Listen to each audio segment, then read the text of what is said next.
Hello everyone, कैसे हैं आप सब। आई होप आप सब बहुत अच्छे हैं और एग्ज़ाम की प्रिपरेशन भी बहुत अच्छे से चल रही होगी आप सबकी। बट आप सबको जानते हो कि मैं आपके लिए एक इम्पॉर्टेंट लास्ट रिवीजन शेड्यूल लेकर आता था और वो इस बार भी लेकर आया क्योंकि ये वैसे भी लास्ट अटेम्प्ट है। तो मैंने पहले भी आपको बोला है कि आपको ये अटेम्प्ट हर हाल में क्लियर करना है, हर तरह से क्लियर करना है, और ख़ासकर अकाउंट्स का पेपर, एडवांस अकाउंट्स का पेपर, इन दोनों में से कोई भी अगर आपका क्लियर हो गया तो आपका अगले न्यू कोर्स के लिए एडवांस अकाउंट एग्जाम्प्ट हो जाता है। तो जो बच्चे भी ग्रुप 1 दे रहे हैं, ग्रुप 2 दे रहे हैं, किसी तरह से भी जो भी कर रहे हैं, उनको इस हर हाल में इस बार अकाउंट्स या एडवांस अकाउंट में एग्जाम्पशन लानी ही है। और खासकर मैं चाहता हूँ कि अकाउंट्स के पेपर में एग्जाम्पशन आनी बहुत ज़्यादा ज़रूरी है। अकाउंट्स के पेपर में एग्जाम्पशन आ गई तो आपको ग्रुप 1 भी क्लियर हो जाएगा आसानी से, और ग्रुप 2 के लिए फिर दिक्कत नहीं आएगी। ग्रुप 2 में सिर्फ 2 ही पेपर बचेंगे आपके। तो अब फाइनली क्या रिवीजन करनी है, किस तरह से कंप्लीट करना है, एग्जाम में कैसे बेटर स्कोर कर सकते हैं ताकि ग्रुप 1 निकालने में आसानी रहे, उसके लिए हर बार की तरह आप लोगों के लिए जो ये हमारा प्लान है इसे फॉलो करना होगा। और हर बार की तरह इस बार भी मैं आप सबको रिवीजन, एएस का रिवीजन कराने खुद आऊँगा।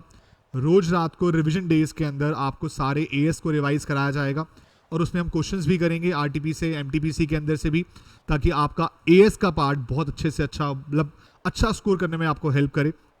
तो हमारे नवंबर 23 के लिए हमारा जो मास्टर प्लान रहेगा वो क्या है। एग्जाम डेट हो पेपर का इस बार 2 तारीख को पेपर है, और आपके लिए कब से रिवीजन करनी चाहिए आपको, आखिरी रिवीजन मैं आज ये वीडियो रिकॉर्ड कर रहा हूँ 21 तारीख को, और ये 26 तारीख से आपको रिवीजन स्टार्ट करनी है। तो एक काम आप सबको करना है, जितना हो सके इस वीडियो को जितना डिटेल में हो सके काफ़ी लोगों तक पहुंचाना है, ताकि सब लोग 26 तारीख तक रेडी हों रिवीजन को करने के लिए। देखो, एक चीज़ मैं बोलना चाहूँगा बच्चे ना, मैं आज प्लान आपको दे रहा हूँ 26 तारीख से आपको पढ़ाई शुरू करनी है अकाउंट्स के पेपर को फाइनली दोबारा से एक बार। लेकिन उसके बावजूद भी बच्चा ऐसा करता है कि ना बात को नहीं मानता और वो लास्ट के 2 या 3 दिन में सोचता है अकाउंट्स खत्म कर लेगा। लेकिन बेटा, अकाउंट्स का पेपर 2 या 3 दिन में खत्म होने वालों में से नहीं है। अकाउंट्स के पेपर में जान लगानी पड़ेगी, अच्छा स्कोर करना पड़ेगा। आप थोड़ा बहुत कुछ और सब्जेक्ट पढ़ सकते हो, लेकिन अगर आपने 2-3 दिन में कोशिश की ना अकाउंट्स खत्म करने की तो नहीं हो पाएगा। फिर पास हो जाओगे बट लेकिन अच्छे मार्क्स नहीं होंगे। और अकाउंट्स के पेपर अच्छे मार्क्स से करना जरूरी है। पहला पेपर अच्छा हो जाए ना तो कॉन्फिडेंस बहुत मिल जाता है, और उसके बाद फिर ग्रुप को क्लियर करने में आसानी रहती है। तो आप लोगों को इस चीज़ पे पूरा फोकस करना है कि जो शेड्यूल आपको दे रहा हूँ उसी पैटर्न पे आप पूरा कंप्लीट करें।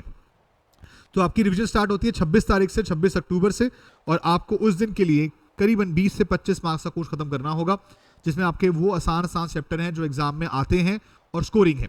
Profit prior to incorporation, bonus right issue, redemption of preferential capital, managerial remuneration, revise करना है AS 1 और 13 मैंने कराना है। मैं आपको रात को आकर इसे रिवाइज खुद कराऊंगा और पूरा का पूरा इसके क्वेश्चन वगैरह भी साथ में करवाऊंगा ताकि आपको बढ़िया तरीके से आ जाए। सर AS 13 क्यों करा रहे हो? पहले AS 13 इसलिए करा रहा हूँ बेटा, हम नेक्स्ट डे के लिए ना शेड्यूल इस तरह से बना रहे हैं कि रात को आपने AS रिवाइज कर लिया, अगले दिन आपको चैप्टर करना है। तो यहाँ पर देख सकते हैं आप, नेक्स्ट डे का जो चैप्टर है हमारा 27 तारीख का, वो इन्वेस्टमेंट ही है। इन्वेस्टमेंट करना है, हायर परचेज करना है, और फिर अगले दिन के लिए AS 3 को हम रात को रिवाइज कर लेंगे। तो इस ऑर्डर को फॉलो करना, प्लीज इसी ऑर्डर को फॉलो कीजिएगा। इस ऑर्डर में चलेंगे तो आपके पक्का 80 मार्क्स तक आराम से आ सकते हैं अगर आपने बहुत अच्छे से कर लिया। अच्छा सर, रिवाइज करना कहां से? बेटा, इंपॉर्टेंट क्वेश्चन लिस्ट ऑलरेडी दे रखी है, 1.5 महीना हो चुका दिए हुए, काफी बच्चों ने कर भी लिया उसको 1-2 बार। लेकिन आप लोगों को अब ध्यान रखना है, फाइनल इन 7 डेज के अंदर आपको सिर्फ इंपॉर्टेंट क्वेश्चन लिस्ट के क्वेश्चन करने हैं। हाँ, अगर करना चाहते हो तो लास्ट आरटीपी जो लेटेस्ट आया है, 1-2 आरटीपीज को जो है उन्हें जरूर करिएगा। मोस्टली क्वेश्चन उसके भी एग्जाम बुक में कवर्ड है ऑलरेडी। उसके बाद थर्ड डे के लिए कैश फ्लो स्टेटमेंट और इंश्योरेंस क्लेम, और हमें AS 16 को रिवाइज करना होगा। उसके बाद 29 अक्टूबर को सिंगल एंट्री सिस्टम और कंपनी फाइनल अकाउंट्स। इस बार एग्जाम के अंदर कंपनी फाइनल अकाउंट्स का क्वेश्चन जो है स्टेटमेंट और प्रॉफिट लॉस का आया था, तो पूरे चांसेस है कि इस बार बैलेंस शीट का क्वेश्चन या फिर कंबाइंड क्वेश्चन आ सकता है 15 मार्क्स में या 20 मार्क्स में। ऑल्दो लास्ट अटेम्प्ट से 20 मार्क्स का क्वेश्चन नहीं आया था, लेकिन फिर भी हम उम्मीद करते हैं कि शायद ऐसा कुछ हो कि इस बार ICAI अपनी तरफ से थोड़ा सा रिलैक्सेशन रखे, बट फिर भी 20 मार्क्स का क्वेश्चन आना कोई बड़ी बात नहीं होगी। उसके अलावा आपको उस दिन 4th डे में मेरे साथ AS 2 करना होगा इन्वेंट्री वैल्यूएशन का। 5th डे 30 अक्टूबर को हम क्या करेंगे? Redemption of debenture, department accounts, और AS 10 को रिवाइज करेंगे उस दिन रात के दिन, 30 अक्टूबर के दिन।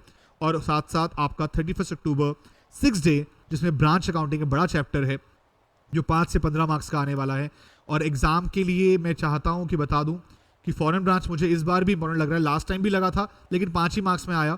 इस बार भी मुझे लगता है कि फॉरेन ब्रांच का बड़ा क्वेश्चन आना चाहिए। अगर वो नहीं आया तो स्टॉक एंड डेटर मेथड या डेटर मेथड में से कोई एक मेथड पक्का होगा डिपेंडेंट ब्रांचेस से। इंडिपेंडेंट के चांसेस काफ़ी टाइम से नहीं आया, लेकिन फिर भी चांसेस कम होते हैं। जर्नल एंट्री वाला क्वेश्चन भी आ सकता है, लेकिन ब्रांच के जितने भी इंपॉर्टेंट क्वेश्चन की लिस्ट है वो सारी कर लेंगे तो आपको बेफिक्र होकर आपका पेपर अच्छा हो जाएगा। और साथ साथ हम उस दिन एक AS11 को भी रिवाइज करेंगे क्वेश्चन के साथ साथ। और 7th डे जो आपका लास्ट रिविजन डे होगा 1 नवंबर एग्जाम से एक दिन पहले, उस दिन आपको अपने सारे टॉपिक्स को रिवाइज करना है। कम से कम 2 मॉक टेस्ट 3-3 घंटे वाले हाथ से लिख के देखने हैं। मैं बता देता हूं, अगर आपने मॉक टेस्ट नहीं लिखे ना बेटा, अगले दिन आप पेपर में बड़ा परेशान हो जाओगे, क्योंकि वहां पर बिना प्रैक्टिस किए जाना, देखो क्वेश्चन सॉल्व करना अलग चीज होती है, एग्जाम देना, टेस्ट देना अलग चीज होती है। तो एग्जाम जरूर दीजिए, आपके लिए ऑलरेडी मॉक टेस्ट अवेलेबल हैं, लेकिन आपने अगर नहीं लिखा ना, एक बार 3 घंटे बैठ के लगातार नहीं लिखा, तो एग्जाम के अंदर स्पीड छूट जाएगी, पेपर छूट जाता है, स्पीड स्लो हो जाती है, और फिर बाद में बचता बचता आता है कि यार पहले पेपर दे लेता। मैं इतने बच्चों से मिलता हूं और हर बच्चे की बाद में यही कमी निकलती है, सर मॉक टेस्ट नहीं दिए थे, टेस्ट पेपर नहीं दिए थे, एग्जाम नहीं दिया था, तो इसलिए दिक्कत हुई। तो आप लोगों को समझना है वो गलती नहीं करनी है। ये अटेम्प्ट में जो गलती किसी भी हाल में नहीं करनी है बेटा, आपका लास्ट अटेम्प्ट है, न्यू कोर्स में चले जाओगे वरना बहुत दिक्कत हो जाएगी। तो इसलिए बिल्कुल रिस्क नहीं लेना है, यहाँ पास करके सीधा CA फाइनल में जाना है। अगर इनकेस आप ग्रुप 1 दे रहे हैं तो ग्रुप 2 में भी ओल्ड 2 पेपर्स के लिए जाना है, बस समझ गए आप सब। और इस दिन AS12 रिवाइज होगा, और जो एग्जाम डे है उस दिन ऑल AS को रिवीजन करिएगा, प्रॉपर 5-7 क्वेश्चन हाथ से लिख के देखिएगा। और जो फ्रेमवर्क थ्योरी वाला पार्ट है हमारा, लास्ट की थ्योरी थोड़ी बहुत बचती है जो आपकी बुक में स्टार्टिंग में दी गई है, बस उसी को पढ़ना। उसमें से 5 मार्क्स का क्वेश्चन कभी कभार आता है, लास्ट टाइम शायद आई गेस नहीं आया था, तो हो सकता है कि इस बार के एग्जाम में थ्योरी क्वेश्चन दिख जाए वो 5 मार्क्स वाला। और बाकी मैं तो आपके पास अवेलेबल हूँ, रोज रात को इन्हीं चैप्टर्स के डाउट लेने के लिए भी तैयार होऊंगा, और आपको AS का भी रिविजन कराऊंगा। जितने भी क्वेश्चंस हम करेंगे वो सब भी आपके लिए अवेलेबल होगा। सो बच्चों, ऑल द वेरी बेस्ट, जय माता दी। आप सब लोग जाइए, प्रैक्टिस पूरी कीजिए, और इस शेड्यूल को पूरा फॉलो करेंगे, दिल से फॉलो करेंगे तो मैं बता रहा हूँ 80 मार्क्स कहीं नहीं जाएंगे। 26 अक्टूबर से रिविजन स्टार्ट हो जानी चाहिए, बिल्कुल डिले नहीं करना है। यहाँ से भी 5 दिन है अपने पास पूरा प्लानिंग करने के लिए, और अच्छे से लग जाइए, ठीक है बच्चों। एडवांस अकाउंट्स की भी 1-2 दिन में मैं आपको डिटेल डाल दूंगा कि उनको अपनी लास्ट 7 डे रिविजन कैसे करनी है, ताकि उनका अच्छे से क्लियर हो जाए, ठीक है बच्चों। Thank you so much, all the very best, जय माता दी, बाय बाय।